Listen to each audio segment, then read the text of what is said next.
একদম তেওঁলোকে উঠিব পাৰে, কোনো আপত্তি নাই। ৰাজনৈতিক দল সকলোৰে কোনোবাই কৰবাত কেণ্ডিডেট দিলে কোনেওতো কাকো বাধা দিব নোৱাৰে। আমিতো বিচাৰো যে ডক্টৰ কমলা কলিতা পলাশবাৰীত উঠিব লাগে, আৰু নিশ্চিতভাৱে তেওঁ উঠিব লাগে। বিজেপিও থাকিব, আৰু পলাশবাৰী সিটত বিজেপি থাকিবই, কিন্তু এজিপিক উঠিব কেতিয়াও আমি বাধা নিদিওঁ। তেওঁলোকো উঠিব পাৰে, আমি কোনো দলক বাধা নিদিওঁ যে আপোনালোক নুঠিব বুলি। একদম তেওঁলোকে উঠিব পাৰে, কোনো আপত্তি নাই। ৰাজনৈতিক দল সকলোৰে কোনোবাই কৰবাত কেণ্ডিডেট দিলে কোনেওতো কাকো বাধা দিব নোৱাৰে।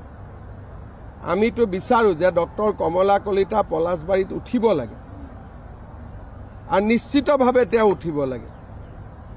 বিজেপিও থাকিব, আৰু পলাশবাৰী সিটত বিজেপি থাকিবই, কিন্তু এজিপিক উঠিব কেতিয়াও আমি বাধা নিদিওঁ।